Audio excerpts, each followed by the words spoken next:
बिस्मिल्लाहिर्रहमानिर्रहीम। अस्सलाम वालेकुम students. Hope you doing well.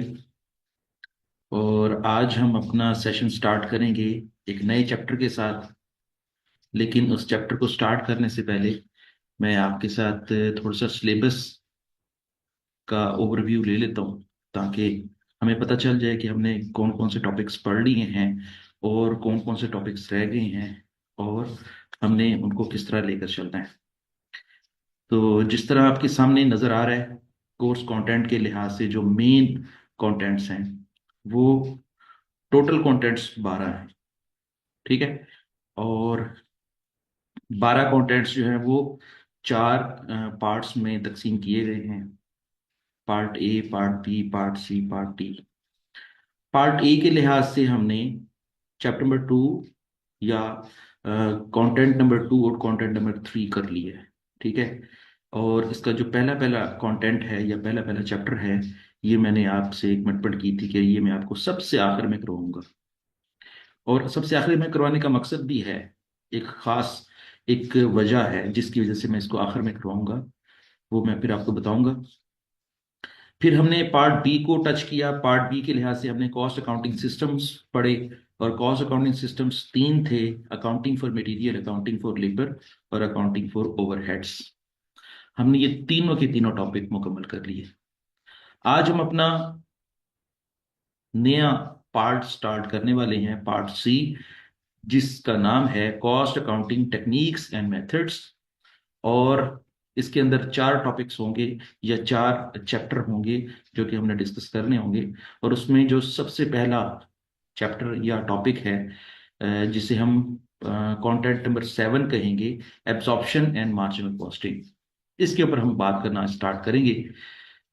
और इंशाल्लाह इस टॉपिक को बड़े आसान से तरीके से, बड़े सिंपल तरीके से लेकर चलेंगे, ताकि ये वाला टॉपिक हमारा बहुत अच्छा हो जाए।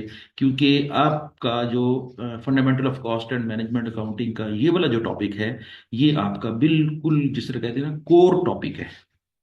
अगर इस टॉपिक की अगर आपको अंडरस्टैंडिंग हो जाती है, तो आपने इसके बाद जाहिर है और भी लाइफ में स्टडी करना है, बहुत सारे पेपर पास करने हैं, बहुत सारी चीज़ों को आपने डिस्कस करना है। अगर आज का ये टॉपिक एब्जॉर्प्शन मार्जिन कॉस्टिंग का अगर आपको आसानी से समझ आ जाता है, तो फिर आप इसके बाद वाले जो जितने भी इससे रिलेटेड टॉपिक्स हैं वो बड़ी आसानी से इसको समझ भी लेंगे और उसको अप्लाई भी कर लेंगे।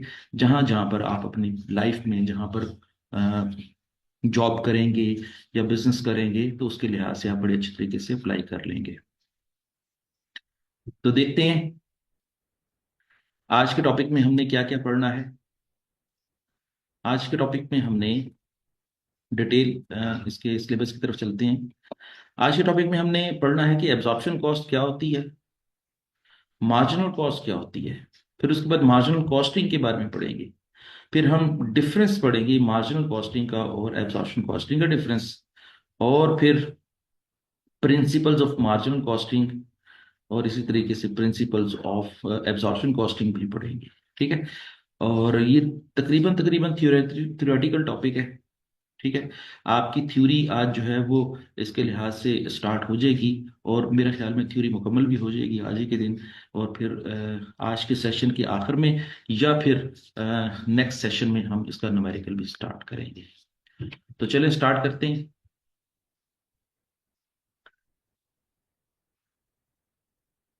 ये देखिए, part C, cost accounting techniques and methods. और उसमें सातवां टॉपिक जो है वो एब्जॉर्प्शन मार्जिन कॉस्टिंग का है।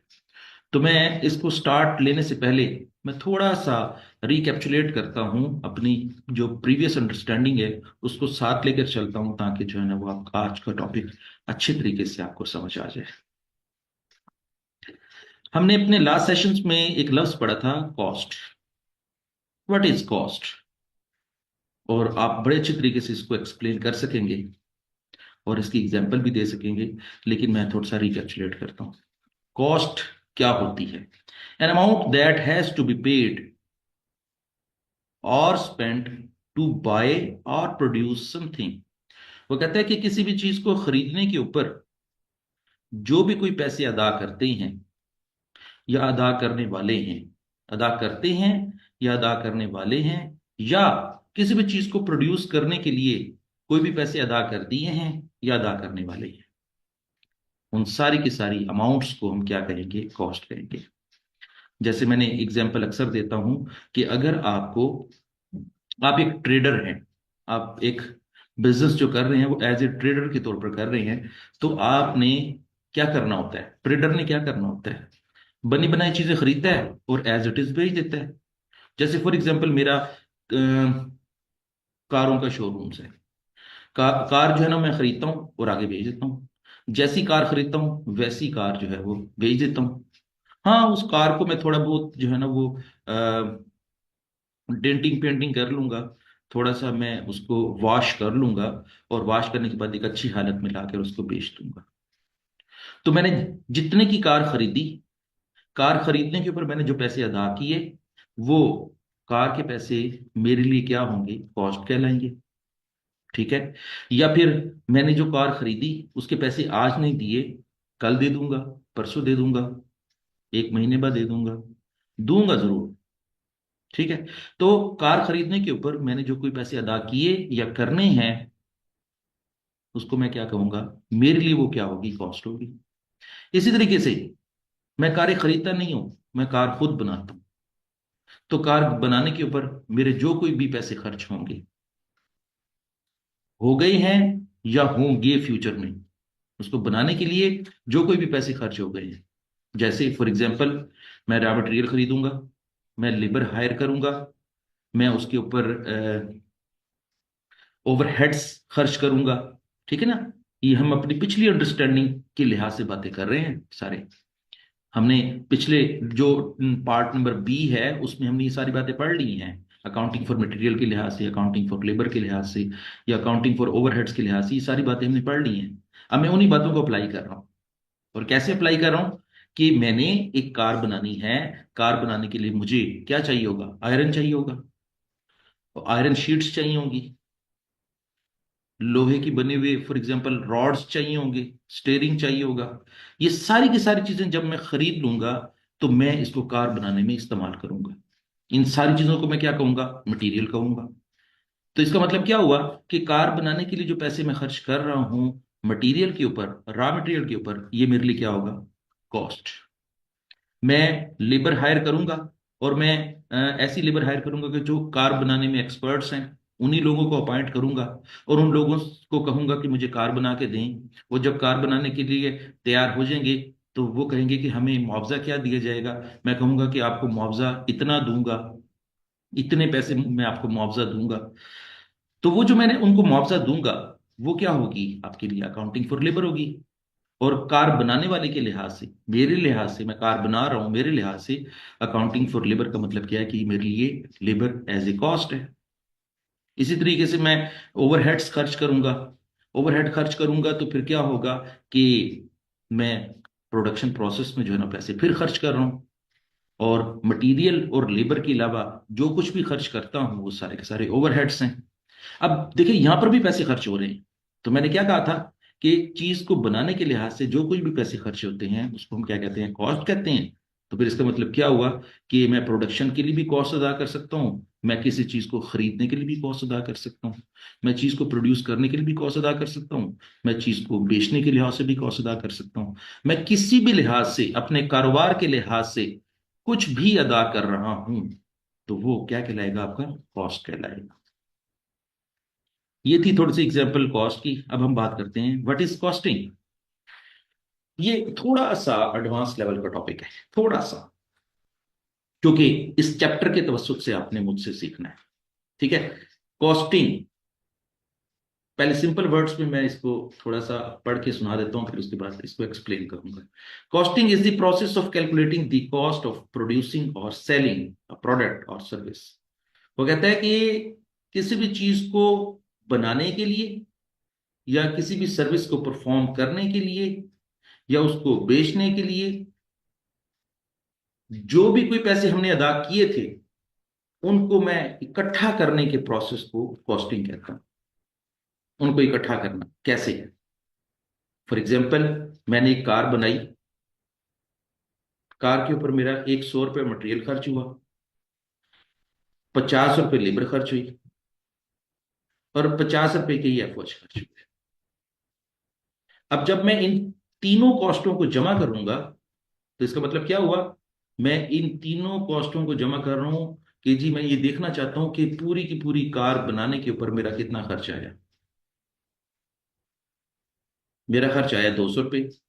अब ये जो मैंने चीजों को क्लब किया है, जिस चीजों को जमा किया है, कॉस्ट को जमा किया है, कॉस्ट को जमा करने के प्रोसेस को मैं क्या कहूंगा? कॉस्टिंग कहूंगा। तो इसका मतलब क्या हुआ कि कॉस्ट कैलकुलेट करने का प्रोसेस, कि जी मटेरियल कॉस्ट कितनी है, लेबर कॉस्ट कितनी है, एफओएच कॉस्ट कितनी है, सारों को जमा कर दिया, जमा करके सामने रख दिया और बता दिया, एक सिंगल फिगर की सूरत में बता दिया कि ये मेरी कॉस्ट है। तो उसको मैं क्या कहूंगा? कॉस्टिंग कहूंगा। तो ये बात समझ में आ गई कि जब कभी भी मैं किसी भी चीज को प्रोड्यूस करने के ऊपर, या किसी भी चीज को बेचने के ऊपर, या किसी भी चीज सर्विस को प्रोवाइड करने के ऊपर, या सर्विस को कस्टमर तक पहुंचाने के लिए मैंने जो कुछ भी पैसे खर्च किए हैं, उन सारे के सारे पैसों को जमा कर दूंगा, क्लब कर दूंगा, या उनको कैलकुलेट करूंगा, या उनको ऐड करूंगा। उस ऐड करने के प्रोसेस को, कैलकुलेट करने के प्रोसेस को मैं क्या कहूंगा? कॉस्टिंग कहूंगा। तो ये था कॉस्टिंग का वर्ड, जो कि हमने इस चैप्टर में बार बार पढ़ना है। किस नाम से पढ़ना है, अभी उसे डिस्कस किए देते हैं। कॉस्टिंग करने के दो मेथड है, बेसिकली दो मेथड है। एक है एब्जॉर्प्शन कॉस्टिंग और एक है marginal costing. There are two methods of costing. Number one is absorption costing and number two is marginal costing. Absorption costing क्या होती है? एब्जॉर्प्शन कॉस्टिंग का जो अल्टरनेटिव नेम है वो है टोटल कॉस्ट, या उसका एक तीसरा नाम भी है फुल कॉस्ट। हम एब्जॉर्प्शन कॉस्टिंग को मजीद किन नामों से याद करते हैं? एब्जॉर्प्शन कॉस्टिंग को हम टोटल कॉस्ट के नाम से भी याद करते हैं, और टोटल कॉस्टिंग के नाम से भी याद करते हैं, और उसको हम फुल कॉस्टिंग के नाम से भी याद करते हैं। एब्जॉर्प्शन कॉस्टिंग की डेफिनेशन क्या है? Absorption costing is a costing technique that calculate the total cost of a product by including all manufacturing costs, fixed as well as variable cost. It is also known as full costing. वो कहता है कि जब कभी भी आप किसी भी चीज को प्रोड्यूस करते हैं, और प्रोड्यूस करने के ऊपर जो भी कोई पैसे खर्च करते हैं, प्रोड्यूस करने के ऊपर, मैन्युफैक्चर करने के ऊपर जो पैसे खर्च करते हैं, कौन कौन से पैसे? फिक्स कॉस्ट भी और वेरिएबल कॉस्ट, दोनों को जमा करके लिखते हैं, दोनों को इकट्ठा करके लिखते हैं, तो उसको हम क्या कहते हैं? एब्जॉर्प्शन कॉस्टिंग कहते हैं। एक छोटा सा फार्मूला मैं आपके सामने रखता हूं, आपको ये बात सारी समझ आ जाएगी कि जब कभी भी हम,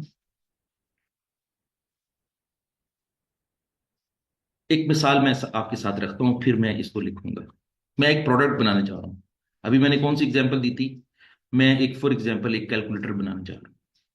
कैलकुलेटर बनाने के ऊपर मेरी क्या क्या खर्च आएगा? अच्छा, कैलकुलेटर बनाने की जो कॉस्ट है उसको मैं क्या कह सकता हूं? Product cost. यहां पे आपने इस चैप्टर के अंदर लफ्ज बार बार प्रोडक्ट कॉस्ट मेरे से डिस्कस करना है। क्या लिखेंगे हम? Product cost. और हमारी प्रोडक्ट क्या है? कैलकुलेटर। हमने कैलकुलेटर बनाने की कॉस्ट कैलकुलेट करने जा रहे हैं। और प्रोडक्ट कॉस्ट में जो चीजें शामिल होती हैं, सबसे पहले होती है direct material,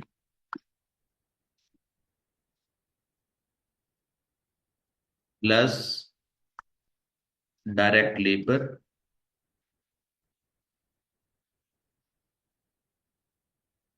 plus variable F O H, plus fixed F O H. मैंने क्या लिखा? मैं दोबारा रिपीट करता हूं कि मैं एक कैलकुलेटर बनाने जा रहा हूं और उस कैलकुलेटर की कॉस्ट कैलकुलेट करने जा रहा हूं। कॉस्ट कैलकुलेट करने की प्रोसेस को हम क्या कहते हैं? कॉस्टिंग। और कॉस्टिंग के बारे में कितने मेथड बताए मैंने आपको? दो मेथड बनाए हैं। एक मेथड का नाम है एब्जॉर्प्शन कॉस्टिंग। मैं एब्जॉर्प्शन कॉस्टिंग के तहत अपनी प्रोडक्ट की कॉस्ट कैलकुलेट करने जा रहा हूं कि मैंने वो कैलकुलेटर कितने का बनाया। फॉर एग्जाम्पल, मैंने उसके ऊपर डायरेक्ट मटेरियल लगाया ₹100। मैंने उसके बाद डायरेक्ट लेबर लगाई फॉर एग्जाम्पल 50। मैंने उसके ऊपर वेरिएबल एफओएच लगाए फॉर एग्जाम्पल 20। मैंने उसके ऊपर फिक्स एफओएच लगाए फॉर एग्जाम्पल 10।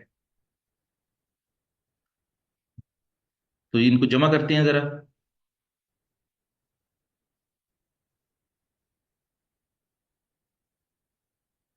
100 + 50 +20 + 10, तो टोटल कितना हो गया? 180।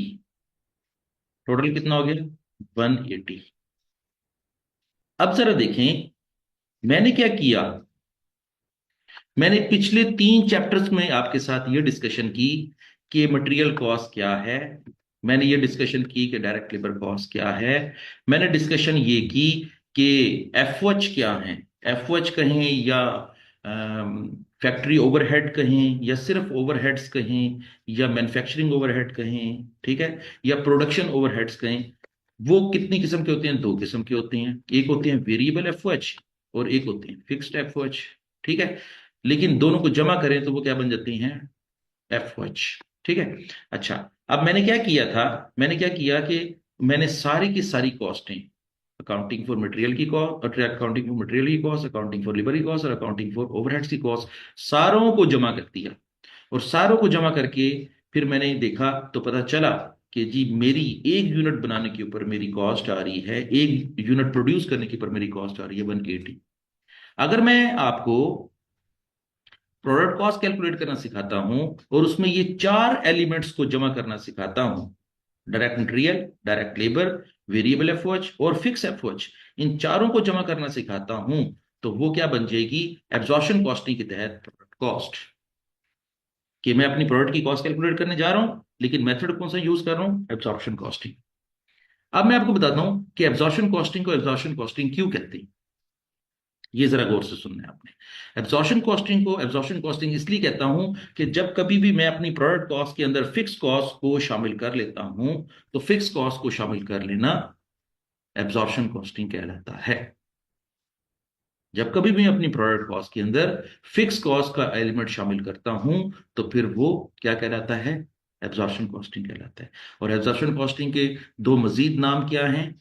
फुल कॉस्टिंग, या इसको टोटल कॉस्टिंग भी कहते हैं। फुल कॉस्टिंग या टोटल कॉस्टिंग क्यों कहते हैं? कि जब कभी भी मैं चीज को प्रोड्यूस करने की कॉस्ट में वेरिएबल एफओएच और उसके साथ साथ फिक्स एफओएच दोनों शामिल करता हूं तो लफ्ज ये फुल कहलाता होता है, ये टोटल कहलाता होता है, या ये एब्जॉर्प्शन कहलाता होता है।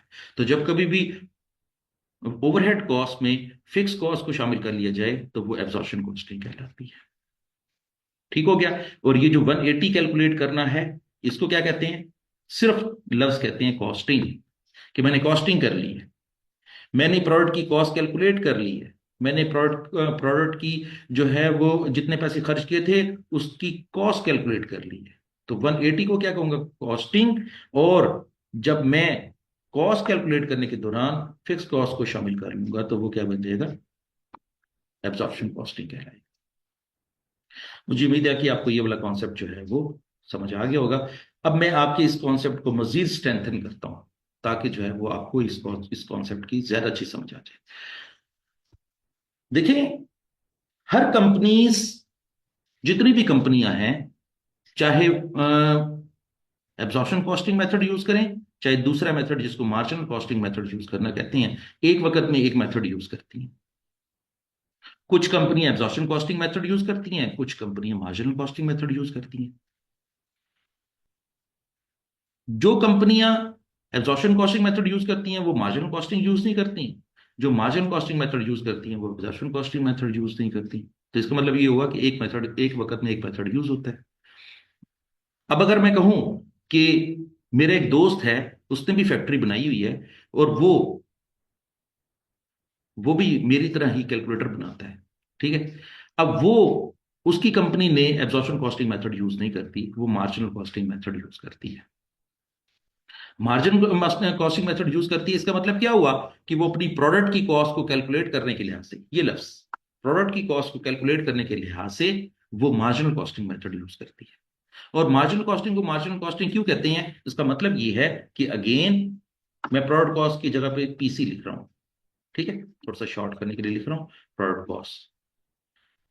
जब कभी भी मेरा दोस्त मार्जिनल कॉस्टिंग के जरिए अपनी प्रोडक्ट कॉस्ट कैलकुलेट करेगा, तो फिर वो इन चीजों को जमा करेगा।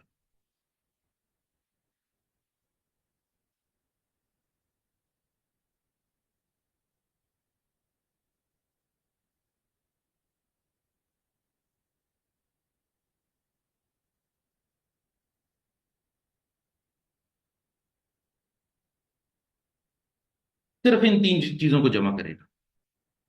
जब कभी भी मार्जिनल कॉस्टिंग के तहत कोई चीज प्रोड्यूस की जा रही होती है, तो उस प्रोड्यूस करने के लिए जो उसने पैसे खर्च किए हैं, जितने भी खर्च किए हैं, लेकिन कॉस्ट कैलकुलेट करने के लिहाज से वो सिर्फ इन तीन चीजों को जमा करेगी।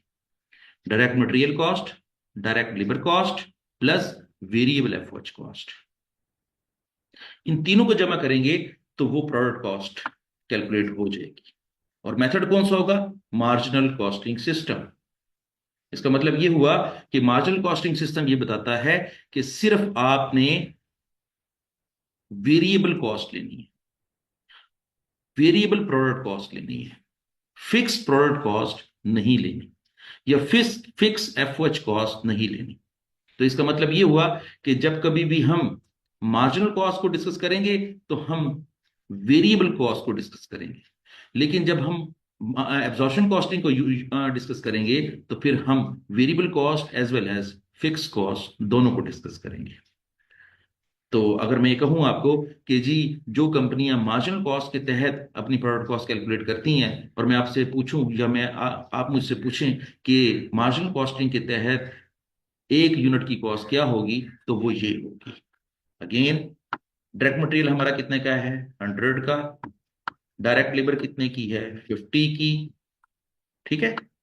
और वेरिएबल एफओएच कितने हैं, 20 के। तो अब एक यूनिट की कॉस्ट कितनी हो जाएगी, 170। एक यूनिट की कॉस्ट कितनी हो जाएगी, 170। जो कंपनियां एब्जॉर्प्शन कॉस्टिंग यूज करती हैं, वो क्या करती हैं, प्रोडक्ट कॉस्ट कैलकुलेट करने के लिए फिक्स एफओएच को शामिल कर लेती हैं। जब फिक्स एफओएच को शामिल कर लेती हैं, तो उनकी कॉस्ट क्या हो जाती है, ज्यादा हो जाती है। और ज्यादा होगी, कितनी हो गई है, फॉर एग्जांपल 180 जो है वो एब्जॉर्प्शन कॉस्टिंग के तहत है। और जो जो कंपनियां मार्जिनल कॉस्टिंग यूज करती हैं, उनकी प्रोडक्ट कॉस्ट की अमाउंट कितनी है, 170। 170 क्यों है, क्योंकि इन्होंने फिक्स एफओएच को एब्जॉर्ब नहीं किया। जब फिक्स एफओएच को एब्जॉर्ब नहीं करते, तो फिर वो मेथड कौन सा बन जाता है, मार्जिनल कॉस्टिंग मेथड बन जाता है। अब आपको याद आ रहा होगा कि हमने पिछले चैप्टर के अंदर, जब हमने ओवरहेड एब्जॉर्प्शन रेट पे कैलकुलेट किया था, तो हमने उस मेथड के तहत कैलकुलेट करने के तहत हमने एब्जॉर्प्शन का मतलब क्या दिया था, inclusion of FOH into the product cost is called absorption. हमने यही पढ़ा था कि हम जब कभी भी एफओएच को जब अपनी प्रोडक्ट कॉस्ट के अंदर शामिल कर लेते हैं, तो उसको हम क्या कहते हैं, एब्जॉर्प्शन। और एक ऐसा मेथड जिसके अंदर हमने पूरी प्रोडक्ट कॉस्ट को क्लब किया, मटेरियल लेबर रेफरेंस कॉस्ट को क्लब किया और इकट्ठा कर दिया, और इकट्ठा करके एक फिगर कैलकुलेट कर लिया। उस फिगर को कैलकुलेट करने के लिहाज से हमने फिक्स एफर्ट को शामिल किया। तो ऐसे प्रोसेस को हम क्या कहेंगे, एब्जॉर्प्शन कॉस्टिंग कहेंगे। मुझे उम्मीद है कि आपको ये दोनों टेक्निक्स जो हैं वो बड़ी आसानी से समझ आ गई होंगी। और हम जब चैप्टर को आगे एडवांस करेंगे, तो इंशाल्लाह ये वाला कॉन्सेप्ट आपने साथ लेकर चलना है, ताकि आपको ये वाला चैप्टर बहुत आसान भी लगे, और आप इसमें अपनी प्रेपरेशन इतनी अच्छी कर लें कि पेपर के लिहाज से आपकी तैयारी बहुत अच्छी हो जाए। मैं थोड़ा सा इस टॉपिक को और आगे लेकर चलता हूं, और मैं आपके साथ डिस्कस करता हूं कि जो मार्जिनल कॉस्टिंग है या जो फुल कॉस्टिंग है, ये किन प्रिंसिपल्स के तहत काम करती है। इसमें भी आपको जो है ना वो देखना पड़ेगा कि किन असूलों के तहत ये दोनों मेथड जो हैं वो काम करते हैं। How these methods works, on which concept, on which principle, on which ground these methods works. मैं उसके लिहाज से लफ्ज यूज करूंगा। जब मैं मार्जिनल कॉस्टिंग के प्रिंसिपल्स की बात करूंगा तो मैं लिखूंगा प्रिंसिपल्स ऑफ मार्जिनल कॉस्टिंग। और जब मैं एब्जॉर्प्शन कॉस्टिंग के प्रिंसिपल्स की बात करूंगा या असूलों की बात करूंगा या टेक्निक्स की बात करूंगा या मेथड्स की बात करूंगा तो मैं कहूंगा प्रिंसिपल्स ऑफ एब्जॉर्प्शन कॉस्टिंग। तो मैं एक लाइन बोलूंगा जिसके जरिए मैं आपको समझाने की कोशिश करूंगा कि मार्जिनल कॉस्टिंग का जो मकतमा नजर है या एब्जॉर्प्शन मार्जिनल कॉस्टिंग का जो बेस पॉइंट है वो क्या है। तो पहले देखते हैं प्रिंसिपल्स ऑफ मार्जिनल कॉस्टिंग कि मार्जिनल कॉस्टिंग का बेस पॉइंट क्या है। वो कहता है the principles of marginal costing is costing method in that profit changes by the contribution of each unit sold or produced। एक दो लफ्ज जो हैं वो नए हैं, मैं उन लफ्जों को पहले डिस्कस कर लेता हूं, फिर ये पूरी डेफिनेशन को मैं आपको आसानी से एक्सप्लेन कर सकूंगा। एक लफ्ज यूज किया गया है यहां पर, कंट्रीब्यूशन। लफ्ज क्या यूज किया गया है? कंट्रीब्यूशन। ये बात याद रख लें कि कंट्रीब्यूशन से क्या मुराद होता है। बेसिकली ये लफ्ज कंट्रीब्यूशन भी कहलाता है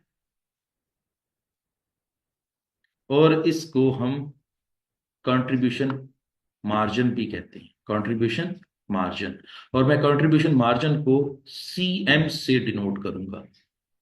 मैं नेक्स्ट जब इस चैप्टर में जब कभी भी कंट्रीब्यूशन मार्जिन को या सिर्फ कंट्रीब्यूशन के लफ्ज को लिखा करूंगा तो मैं सीएम लिखा करूंगा। सी से कंट्रीब्यूशन और एम से मार्जिन।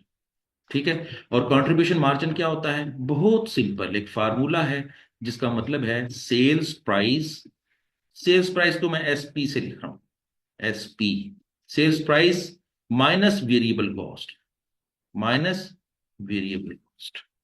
अच्छा, वेरिएबल कॉस्ट का दूसरा नाम क्या है? Marginal cost. अभी हम पढ़ के भी आए हैं कि जब कभी भी हम कोई भी चीज जो है वो बेच रहे हैं और उसके बनाने के ऊपर हमने सिर्फ वेरिएबल कॉस्ट को कंसिडर किया है तो वेरिएबल कॉस्ट जो है उसको हम दूसरा किस नाम से याद करेंगे? Marginal cost. तीसरे किस नाम से याद करेंगे? Direct cost. तो जब कभी भी हम सेल्स प्राइस में से वेरिएबल कॉस्ट माइनस कर देते हैं या मार्जिनल कॉस्ट माइनस कर देते हैं, तो सेल्स प्राइस में से मार्जिनल कॉस्ट माइनस करना या वेरिएबल कॉस्ट माइनस करना, उसका आंसर क्या आता है? Contribution margin. उसका आंसर क्या होता है? Contribution margin. मसलन हमने जो कैलकुलेटर थोड़ी देर पहले बनाया था वो बनाया था 170 रुपए का। मार्जिनल कॉस्टिंग के तहत हमने एक यूनिट कितने का बनाया था? 170 रुपए का। और हमने उसको बेचा है 200 रुपये। हमने उसको कितने का बेचा है? 200 रुपए में बेचा है।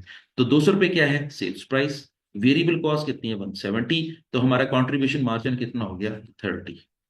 इसका मतलब ये हुआ कि हमने एक यूनिट के ऊपर हमने कितने पैसे कमाए हैं? 30 रुपए कमाए हैं। वो जो 30 रुपए कमाए हैं उसको अकाउंटिंग की जबान में हम क्या कहेंगे? Contribution margin. और अगर इसको हम थोड़े से लफ्जों में एक्सप्लेन करना चाहें तो इस तरह कर सकते हैं, the contribution margin says as the difference between sales price and the variable cost. वो कहता है कि कंट्रीब्यूशन मार्जिन का मतलब ये है कि जब हम सेल्स प्राइस में से वेरिएबल कॉस्ट माइनस कर दें तो लफ्ज क्या बनता है? Contribution margin. या फिर इसको अगर हम न्यूमेरिकली करें तो इसका मतलब ये है कि 200 रुपए की जो चीज बेची है उसके ऊपर हमने कितने पैसे खर्च किए थे? 170 रुपए खर्च किए थे। तो फिर हमने पैसे कितने बचाए या कितना प्रॉफिट कमाया? वो था 30 रुपए। तो कंट्रीब्यूशन मार्जिन क्या हुआ कि जी 30 रुपए हमने कमाए। ठीक हो गया। तो अब देखें जरा उसमें क्या कहता है कि मार्जिनल कॉस्टिंग का प्रिंसिपल क्या है। मार्जिनल कॉस्टिंग प्रिंसिपल ये है, is the cost in the cost accounting is that profit changes by the contribution of each unit sold or produced। वो कहता है कि जी प्रॉफिट कैसे बढ़ेगा? जितने यूनिट बेचेंगे या जितने यूनिट बनाएंगे। मसलन मैं ये कहता हूं कि जी मेरी कंपनी जो है, फॉर एग्जाम्पल, मेरी कंपनी जो है वो अगर एक यूनिट के ऊपर 30 रुपए कमाती है, और एक यूनिट के ऊपर 30 रुपए है, अगर 100 यूनिट बनाएगी, 100 ही बेचेगी, तो प्रॉफिट कितना होगा? 3,000। 3,000। अच्छा, अगर मैं कहूं आपको कि मेरी कंपनी 100 यूनिट नहीं बनाती, मेरी कंपनी 200 यूनिट बनाती है, 300 यूनिट बनाती है, 400 यूनिट बनाती है, जाहिर है बनाएंगे कब? जब डिमांड होगी। तो इसका मतलब क्या हुआ? 100 यूनिट बनाए, 100 ही बेच दिए, 200 यूनिट बनाए, 200 बेच दिए। वो कहता है कि मार्जिनल कॉस्टिंग का प्रिंसिपल ये है कि जितने ज्यादा यूनिट बेचेंगे उतना ज्यादा प्रॉफिट होगा, जितने कम यूनिट बेचेंगे उतना कम प्रॉफिट होगा। तो असूल ये बनता है कि कंट्रीब्यूशन मार्जिन की बुनियाद पर हम अपने प्रॉफिट के बढ़ने या घटने को कैलकुलेट करेंगे। अगर मैं आपको कहता हूं कि मैंने अब 200 यूनिट बेचे हैं, पिछले साल मैंने 100 यूनिट बेचे थे, इस साल मैंने 200 यूनिट बेचे हैं, तो मैं कंपैरिजन करने जा रहा हूं कि पिछले साल के मुकाबले में मेरा प्रॉफिट कितना है। तो समझ लें कि ये जो 3,000 प्रॉफिट है, ये पिछले साल का प्रॉफिट है। इस साल मैंने जो है वो 30 रुपए ही कॉन्ट्रीब्यूशन मार्जिन है, और इस साल मैंने 200 यूनिट बेची हैं। तो मेरा प्रॉफिट अब कितना हो जाएगा? 6,000 प्रॉफिट हो जाएगा। तो इसका मतलब ये हुआ कि पिछले साल मैंने प्रॉफिट कमाया था 3,000 रुपये, इस साल प्रॉफिट कमाया 6,000 रुपये। तो मैंने इस साल कितना ज्यादा प्रॉफिट कमाया है? 3,000 रुपये ज्यादा प्रॉफिट कमाया है।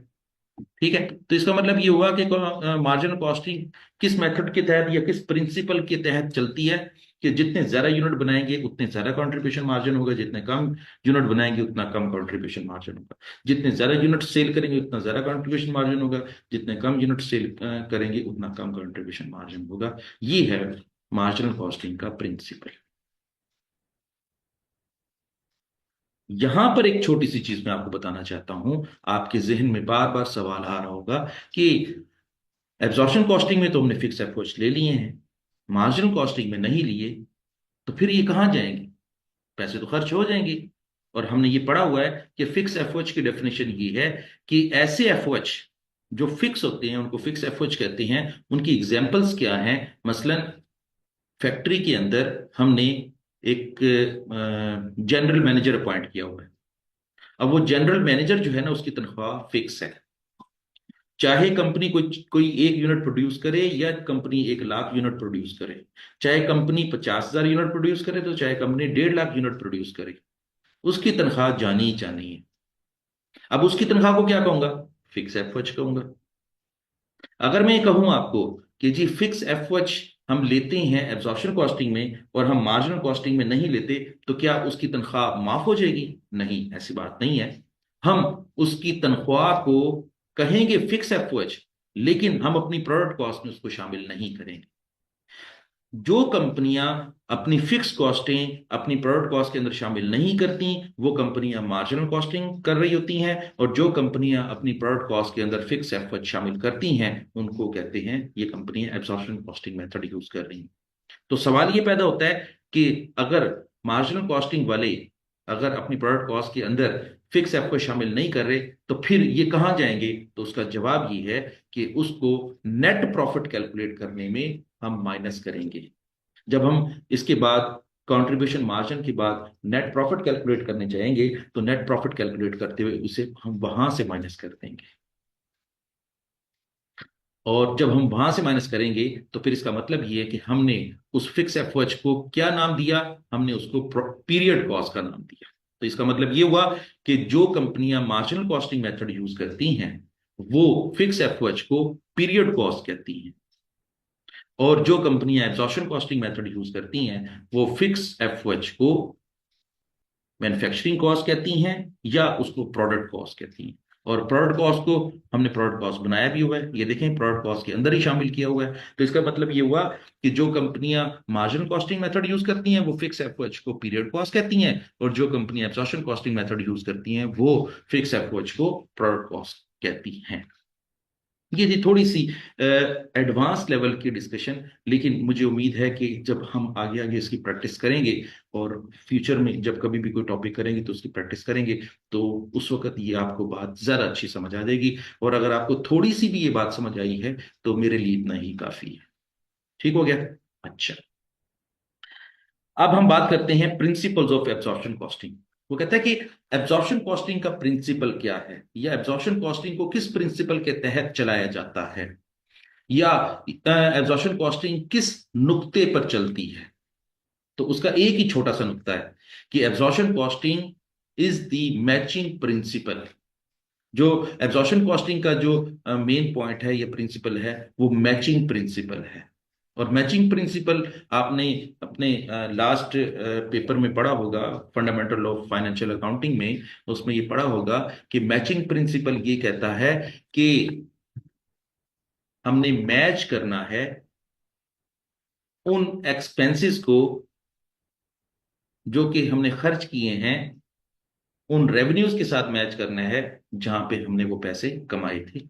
जैसे मसलन मैं कहूंगा कि 2024 के अंदर मैंने कुछ खर्चे किए। वो खर्चे क्यों किए हैं, कुछ एक्सपेंसेस क्यों किए हैं? वो इसलिए किए हैं ताकि उसके जरिए मैं रेवेन्यू कमा सकूं। तो मसलन मैं कहता हूं कि अगर मैं 3,000 रुपये खर्च करता हूं, और 3,000 रुपये खर्च करके मैंने जो है वो प्रोडक्ट बनाई, ठीक है। अब वो प्रोडक्ट बनाई 3,000 रुपये खर्च करके और उसको बेचा है 6,000 रुपये के अंदर, तो इसका मतलब ये हुआ कि मैं 6,000 रेवेन्यू है, 3,000 रुपये एक्सपेंसेस हैं, मैं उन 6,000 को उन 3,000 में से माइनस करूंगा। जब मैं माइनस कर रहा हूँ तो इसका मतलब ये है कि मैं मैच कर रहा हूँ, उस 3,000 रुपये को उस 6,000 के साथ मैच कर रहा हूँ। और मैच करने के लिहाज से मैं एक और भी बात बता दूं कि मैंने अगर फॉर एग्जांपल वो 3,000 रुपये खर्च किए हैं 2024 में, तो मैं 2024 के ही रेवेन्यूज के साथ उस 3,000 रुपये को मैच करूंगा। जब मैं इन दोनों को आपस में मैच करूंगा और एक ही साल के अंदर मैच करूंगा, तो इसको कहते हैं मैचिंग प्रिंसिपल्स। और वो ये कहता है कि एब्जॉर्प्शन कॉस्टिंग जो है वो मैचिंग प्रिंसिपल्स के तहत चलती है। जिस साल हमने जो खर्चे किए हैं उसी साल के रेवेन्यूज में से उसको माइनस करेंगे। मैंने कहा कि हमने 6,000 रुपये का माल बेचा, उसके ऊपर हमने 3,000 रुपये खर्च किए थे, मैं 6,000 में से 3,000 रुपये उसी साल माइनस करूंगा। जब मैं उसी साल माइनस करूंगा तो ये क्या हो जाएगा, आपका मैचिंग प्रिंसिपल। तो इसका मतलब ये हुआ कि एब्जॉर्प्शन कॉस्टिंग मैचिंग प्रिंसिपल के तहत चलती है, और मार्जिनल कॉस्टिंग किस प्रिंसिपल के तहत चलती है कि जितने यूनिट बेचेंगे उतना ही प्रॉफिट ज्यादा कमाएंगे, जितने कम यूनिट बेचेंगे उतना कम प्रॉफिट कमाएंगे। मींस कि ईच यूनिट के ऊपर ये सारे का सारा फैसला होगा, हर यूनिट के ऊपर फैसला होगा। जितने ज्यादा यूनिट बेचेंगे उतना ज्यादा प्रॉफिट होगा, जितने कम यूनिट बेचेंगे उतना कम प्रॉफिट होगा।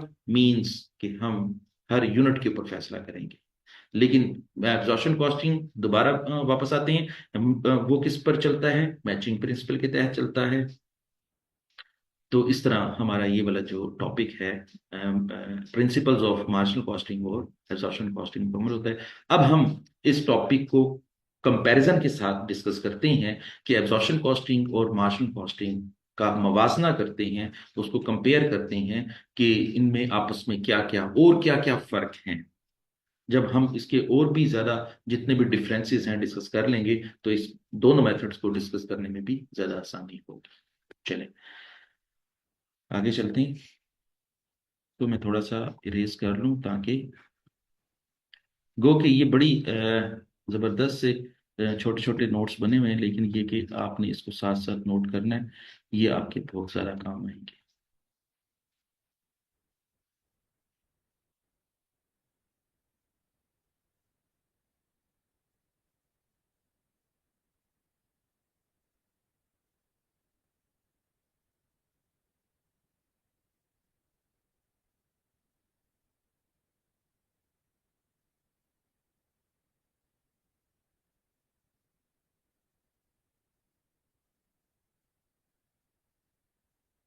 चलें जी।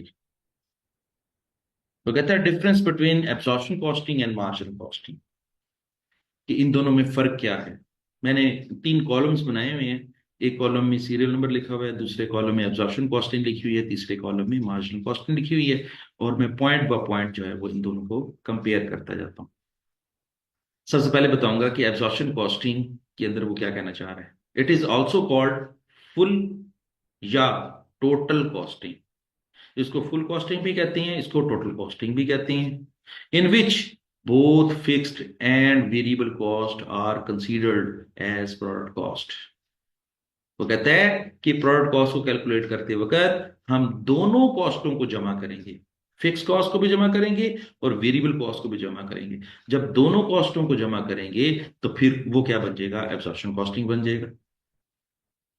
अच्छा, इंटरेस्टिंग बात यहां पर देखें, वेरिएबल कॉस्ट की डेफिनेशन ये है, आप जरा नोट करें, आपने पहले से भी पढ़ा हुआ होगा कि वेरिएबल कॉस्ट का मतलब यह है कि जितनी ज्यादा प्रोडक्शन करेंगे उतनी ज्यादा कॉस्ट होगी, जितनी कम प्रोडक्शन करेंगे उतनी कम कॉस्ट होगी। तो इसका मतलब यह हुआ कि हर वो कॉस्ट जो कि प्रोडक्शन की लेवल के लिहाज से बढ़ती है या घटती है, unit number of unit produce करने के लिहाज से बढ़ती है या घटती है, ऐसी कॉस्ट को हम क्या कहेंगे, वेरिएबल कॉस्ट कहेंगे। मैं उसकी मिसाल देता हूं। लास्ट टाइम भी मिसाल दी थी कि अगर फॉर एग्जांपल मैंने एक कैलकुलेटर बनाना है और एक कैलकुलेटर के ऊपर मेरा 100 रुपये मटेरियल खर्च होता है, तो 2 यूनिट बनाने के ऊपर या दो कैलकुलेटर बनाने के ऊपर मेरा कितना मटेरियल खर्च होगा, 200 रुपये का। 3 कैलकुलेटर बनाने पे मेरा कितना खर्च होगा, 300 रुपये का। तो इसका मतलब ये हुआ कि नंबर ऑफ कैलकुलेटर बढ़ाता जाऊंगा, कॉस्ट बढ़ती जाएगी, नंबर ऑफ कैलकुलेटर घटाता जाऊंगा, कॉस्ट घटती जाएगी। ठीक है। लेकिन ये बात यहां पे याद रखनी है कि जो वेरिएबल कॉस्ट होती है वो टोटल के लिहाज से बढ़ती है लेकिन पर यूनिट के लिहाज से सेम रहती है। मैं उसको एग्जांपल देता हूं, वेरिएबल कॉस्ट की एग्जांपल देता हूं। वेरिएबल कॉस्ट वीसी लिख रहा हूं, ठीक है। मैं यहां पे लिखता हूं number of unit produced, number of unit produced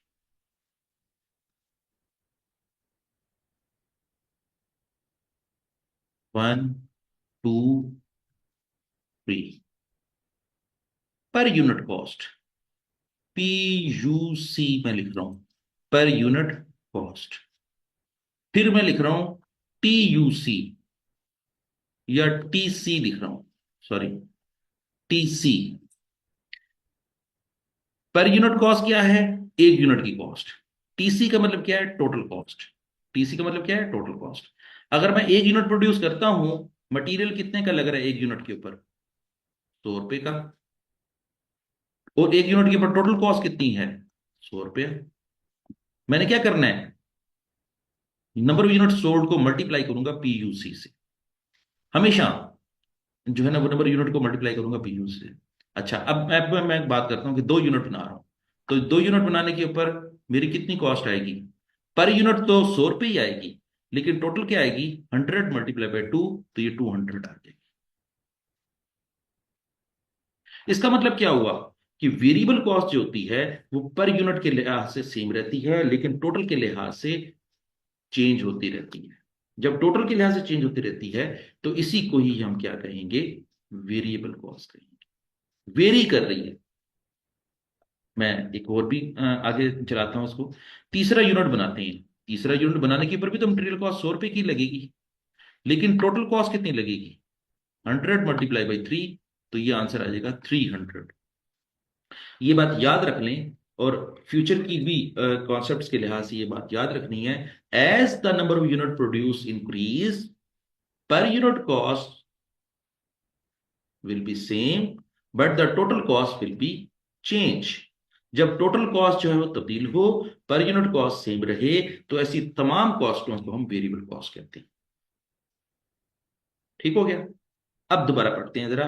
it is also called full cost, full costing in which both fixed as well as variable costs are considered in product cost। वो कहता है कि वेरिएबल कॉस्ट भी शामिल होती है और fix cost भी शामिल होती है। ठीक है। अब आगे आते हैं हम मार्जिनल कॉस्टिंग की तरह। अब ये उसके साथ कंपैरिजन हो रहा है। इसमें क्या बात कर रहे हैं, it is also called direct या वेरिएबल कॉस्टिंग। पहले भी हमने डिस्कस किया है कि जो मार्जिन कॉस्टिंग है उसका दूसरा नाम क्या है, डायरेक्ट कॉस्टिंग, और उसका तीसरा नाम क्या है, वेरिएबल कॉस्टिंग। नाम से ही जाहिर है कि मार्जिनल कॉस्टिंग का मतलब ये है कि जितनी भी प्रोडक्ट कॉस्ट कैलकुलेट की जाएंगी ना, प्रोडक्ट कॉस्ट की कैलकुलेशन करते वक्त सिर्फ वेरिएबल कॉस्ट लेनी है, फिक्स कॉस्ट नहीं लेनी। तो जब फिक्स कॉस्ट नहीं लेनी तो फिर इस मेथड का नाम क्या बन गया, वेरिएबल कॉस्टिंग। इसको हम डायरेक्ट कॉस्टिंग भी कहते हैं। डायरेक्ट कॉस्टिंग का मतलब यही होता है वेरिएबल कॉस्ट,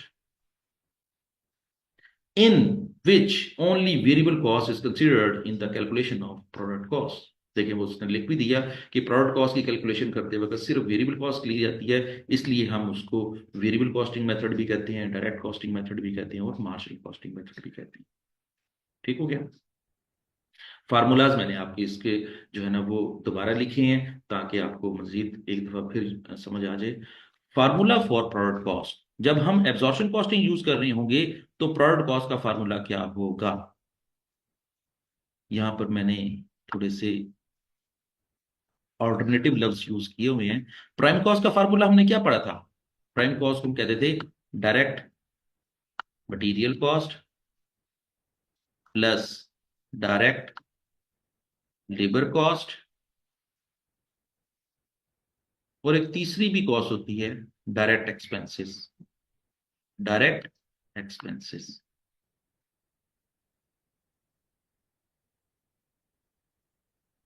प्राइम कॉस्ट को हम इन तीनों कॉस्टों के नाम से भी याद करते हैं, या एक लफ्ज यूज करते हैं प्राइम कॉस्ट, या इनकी जगह पे तीन लफ्ज इकट्ठे करके दिखा देते हैं कि direct material cost, direct labour cost और डायरेक्ट एक्सपेंसेस, इन तीनों को जमा कर दें तो नाम क्या बन जाता है, प्राइम कॉस्ट। वो कहता है कि प्रोडक्ट कॉस्ट जब कैलकुलेट कर रहे होंगे और एब्जॉर्प्शन कॉस्टिंग होगा तो फार्मूला ये होगा prime cost plus variable FOH plus fix FOH. तो यही बातें मैंने जो है ना वो थोड़ी देर पहले भी की हैं कि जब कभी भी हम direct material, direct labour, direct expenses या वेरिएबल एफओएच और उसके साथ फिक्स एफओएच जमा कर दें, इन सारों को जमा कर दें, तो ये सारों को जमा करने का कैलकुलेशन करने का प्रोसेस क्या होगा, एब्जॉर्प्शन कॉस्टिंग कहते हैं। ठीक हो गया। अब हम बात करते हैं कि प्रोडक्ट कॉस्ट अगेन कैलकुलेट करने जा रहे हैं, लेकिन मेथड कौन सा यूज कर रहे हैं, मार्जिनल कॉस्टिंग। और मार्जिनल कॉस्टिंग में फार्मूला क्या होगा, prime cost plus variable FOH. Prime cost plus variable effort. अच्छा, यहां पर मैंने आपके साथ एक और भी चीज शेयर की है ताकि आपको इसको डिस्कस करने में भी अच्छा लगे और आसान लगे। वो कहते हैं नो नीड टू कैलकुलेट ओएआर। बहुत जबरदस्त पॉइंट, बहुत कमाल पॉइंट। वो कहता है कि मार्जिनल कॉस्टिंग के अंदर ओएआर कैलकुलेट नहीं करते। क्यों नहीं कैलकुलेट करते, क्योंकि फिक्स एफओएच ही नहीं है। तो इसका मतलब ये हुआ कि फिक्स एफओएच होगी तो ओएआर कैलकुलेट होगा, फिक्स एफओएच नहीं होगी तो ओएआर कैलकुलेट नहीं होगा। और कहां पे ओएआर कैलकुलेट करते हैं, कहां पे जो है ना वो हमने ओवरहेड एब्जॉर्प्शन रेट कैलकुलेट करते हैं, जहां पर एब्जॉर्प्शन कॉस्टिंग होगी। तो ओएआर का एब्रिविएशन भी यही बनता है, ओवरहेड एब्जॉर्प्शन रेट। तो इसका मतलब ये हो कि ओवरहेड एब्जॉर्प्शन रेट कैलकुलेट ही वहां पे होता है जहां पर एब्जॉर्प्शन कॉस्टिंग यूज होती है। तो ये था डिफरेंस कि फार्मूले के लिहाज से कि मार्जिनल कॉस्टिंग में और एब्जॉर्प्शन कॉस्टिंग में क्या फर्क है। मजीद आगे चलते हैं।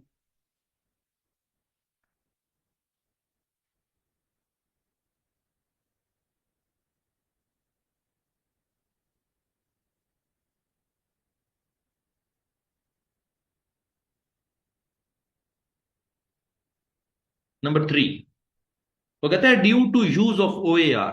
वो कहता है कि एब्जॉर्प्शन कॉस्टिंग में ओएआर कैलकुलेट करने की वजह से देयर विल बी ओवर और अंडर एब्जॉर्ब ओवरहेड्स।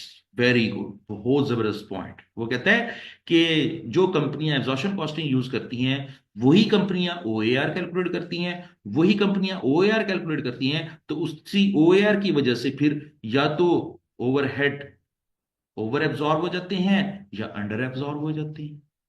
बहुत जबरदस्त पॉइंट कि यही कंपनियां ओवरहेड एब्जॉर्ब करती हैं तो कभी अंडर एब्जॉर्ब हो जाता है, कभी ओवर एब्जॉर्ब हो जाता है। वो कहता है कि why we need to adjust over और अंडर एब्जॉर्ब ओवरहेड्स। वो कहता है कि जब हम इसको एडजस्ट करते हैं, ओवर एब्जॉर्ब जो है वो माइनस करते हैं और अंडर एब्जॉर्ब जमा करते हैं कॉस्ट के अंदर, तो वो कहता है कि ये एडजस्ट क्यों करते हैं। ये हमने पिछले चैप्टर के अंदर पढ़ा है कि हम इसकी एडजस्टमेंट क्यों करते हैं, because of element of fix overheads in the product. वो कहता है कि प्रोडक्ट के अंदर जो है वो जब हम ओवरहेड एब्जॉर्ब करते हैं उसके अंदर कौन सा एलिमेंट होता है, फिक्स एफओएच का एलिमेंट होता है, इसलिए हम उसको एब्जॉर्ब को जो है ना एडजस्ट करते हैं। दोबारा सुन लें ये पॉइंट, ये बड़ा इंटरेस्टिंग पॉइंट है और बहुत अहम पॉइंट है। वो कहता है कि एब्जॉर्प्शन कॉस्टिंग वाले ही ओएआर कैलकुलेट करते हैं। जब ओएआर कैलकुलेट करते हैं तो प्रोडक्ट कॉस्ट के अंदर उसको एब्जॉर्ब कर देते हैं। जब एब्जॉर्ब करते हैं तो कभी वो अंडर एब्जॉर्ब हो जाता है, कभी वो ओवर एब्जॉर्ब हो जाता है। अंडर या ओवर को एडजस्ट करते हैं तो ये एब्जॉर्प्शन कॉस्टिंग वाले ही एडजस्ट करते हैं।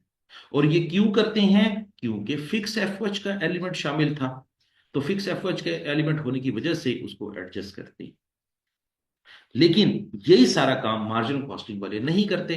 देखिए लिखा हुआ है, there will be over or under absorb overhead, बल्कि यहां पे लिखना है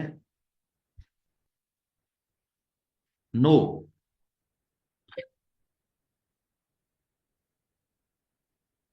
there will be no over और अंडर एब्जॉर्ब ओवरहेड।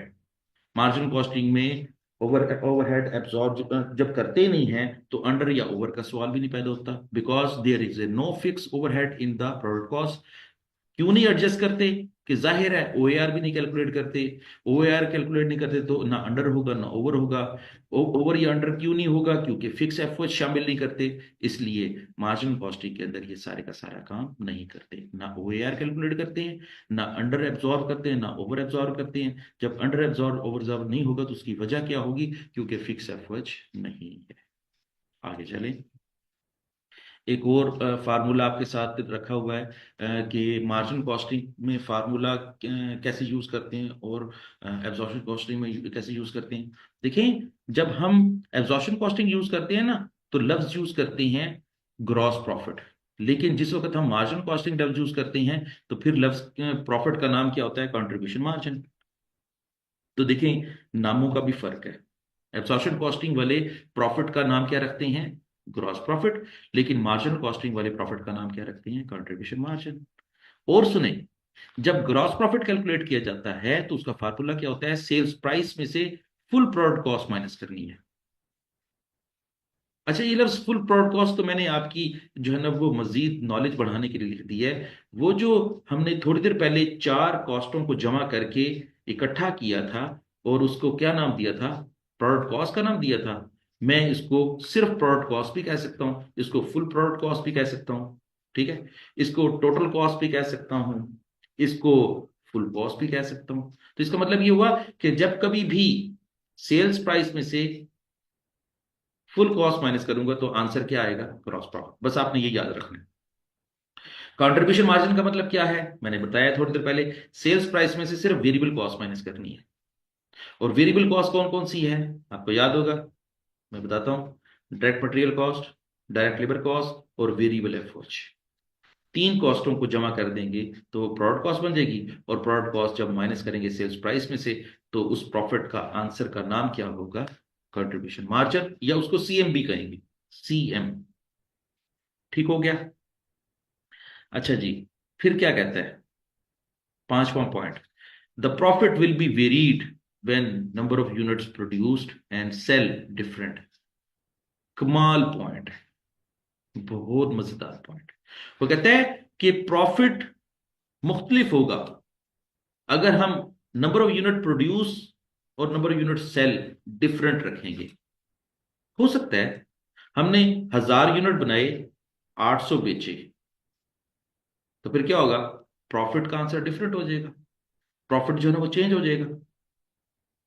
जैसे इस साल हमने 1000 यूनिट बनाए, 1000 ही बेच दिए, ठीक है। तो फिर क्या होगा? इस साल का प्रॉफिट और होगा।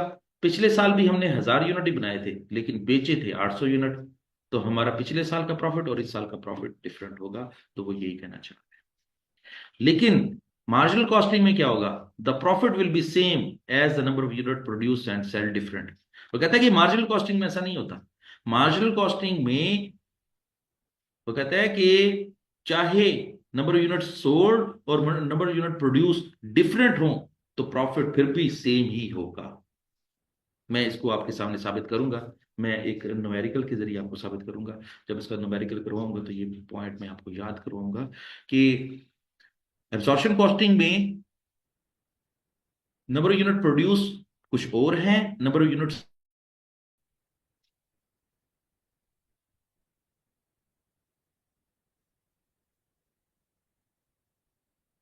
जी, मेरे ख्याल कोई इंटरप्शन हो गई थी, कोई बात नहीं। अच्छा, हम डिस्कस कर रहे थे कि अगर एब्जॉर्प्शन कॉस्टिंग मेथड यूज करते हैं ना, और हम नंबर ऑफ यूनिट प्रोड्यूस और नंबर यूनिट सेल डिफरेंट हैं, तो हमारा प्रॉफिट का आंसर डिफरेंट होगा। लेकिन अगर हम मार्जिनल कॉस्टिंग यूज करते हैं, और मार्जिनल कॉस्टिंग में भी नंबर ऑफ यूनिट्स प्रोड्यूस और number of units sold different है, तो प्रॉफिट का आंसर सेम होगा। ये दोनों में फर्क है। इस दोनों में फर्क को मैं न्यूमेरिकल के जरिए समझाऊंगा। ये पॉइंट मैं जो है ना वो अपने पास रखता हूं, और इसको साबित करने के लिए मैं आपके साथ नेक्स्ट सेशन में इसको डिस्कस करूंगा, क्योंकि मैंने न्यूमेरिकल जो है ना वो आपको करवाने हैं ना, तो उसमें ये पॉइंट डिस्कस करना है। इतना बड़ा सवाल इस पॉइंट को समझाने के लिए मैं अभी इस वक्त नहीं करूंगा। इसको मैं अगले सेशन में आपके साथ डिस्कस करूंगा कि ये क्यों है ऐसा। ठीक हो गया। नंबर 6, वो कहता है the difference in profit is due to difference in the opening and closing inventories. वो कहता है, चलें उसने थोड़ा सा खुद ही एक्सप्लेन कर दिया। वो कहता है कि जी इसकी वजह क्या है कि एब्जॉर्प्शन कॉस्टिंग में ओपनिंग इन्वेंट्री और एंडिंग इन्वेंट्री के फर्क की वजह से ये प्रॉफिट में फर्क होता है।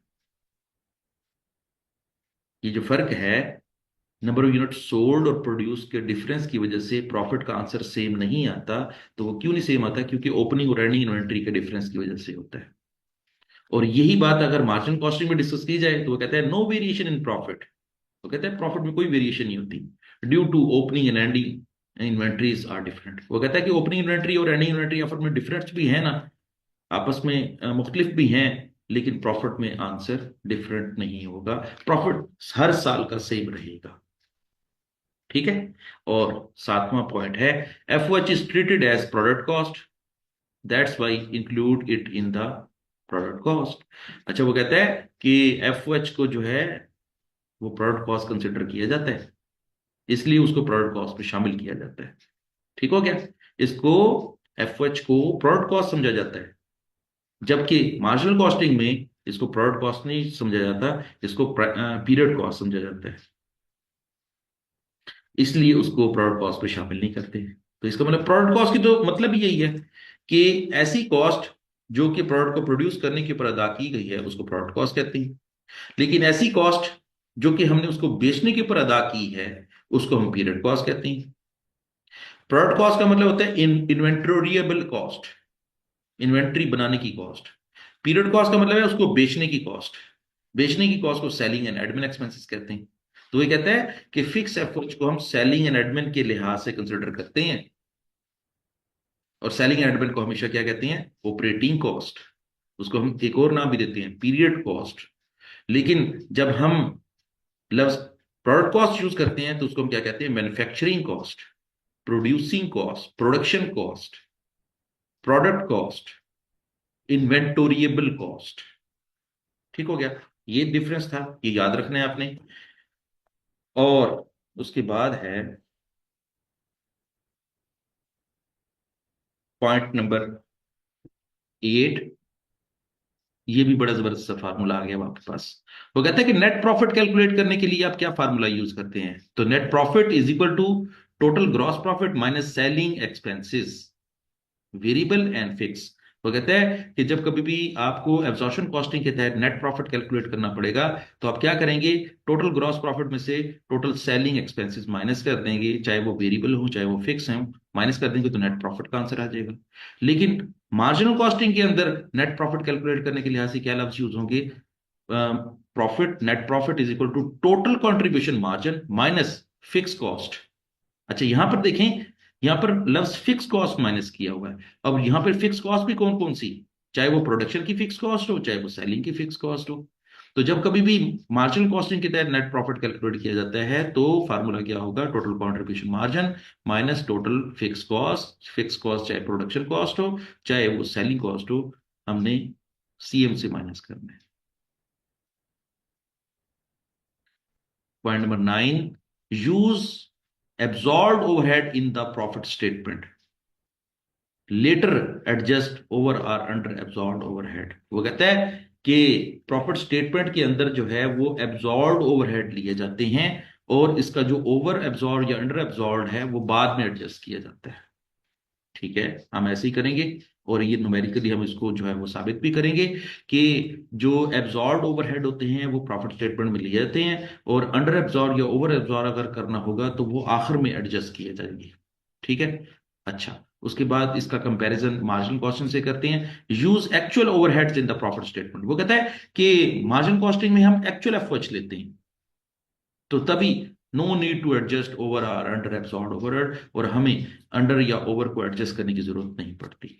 ये बड़ा अच्छा पॉइंट है और बड़ा जबरदस्त पॉइंट है। वो कहता है कि मार्जिनल कॉस्टिंग के अंदर हम एब्सॉर्ब ओवरहेड नहीं लेते, हम इसमें एक्चुअल ओवरहेड्स लेते हैं। तो जब एक्चुअल ओवरहेड लेंगे तो एक्चुअल तो जितने एक्चुअली तौर पर खर्च हुए हैं उतने ही माइनस करेंगे ना, तो फिर हमें ओवर एब्सॉर्ब या अंडर एब्सॉर्ब की एडजस्टमेंट की जरूरत ही नहीं पड़ेगी। बहुत आसान हो गया। और यहाँ पर मैंने थोड़ा सा आपके साथ शेयर किया हुआ है। एब्जॉर्प्शन कॉस्टिंग के एक यूनिट की कॉस्ट को कैलकुलेट करने का फार्मूला क्या होता है। मजीद मैं फार्मूला लिख रहा हूँ कि एक यूनिट को प्रोड्यूस करने का formula direct labour cost plus direct material cost variable FOH cost plus fix FOH cost, जितनी भी कॉस्टें एज ए होल अदा की हैं टोटल को जमा करके ना लिख देंगे और तकसीम करेंगे नंबर ऑफ यूनिट प्रोड्यूस के साथ। जितने यूनिट प्रोड्यूस किए हैं उस पर डिवाइड कर देंगे तो पर यूनिट कॉस्ट आ जाएगी। ठीक है। एक ये भी तरीका है एक यूनिट की कॉस्ट को कैलकुलेट करने का, कि जितनी भी हमने प्रोडक्ट कॉस्ट इनकर की हैं, material cost, labour cost, variable FOH, fix FOH, सारों को जमा कर देंगे और उसको तकसीम करेंगे जितने यूनिट प्रोड्यूस किए हैं, तकसीम कर देंगे, एक यूनिट की कॉस्ट आ जाएगी। चलें, आज के लिए इतना ही काफ़ी है। नेक्स्ट सेशन में हम जो है वो इसी टॉपिक के लिहाज से न्यूमेरिकली इसको डेमोस्ट्रेट करेंगे और इंशाल्लाह ये टॉपिक आपको जल्दी समझ आ जाएगा। तब तक के लिए अल्लाह हाफिज।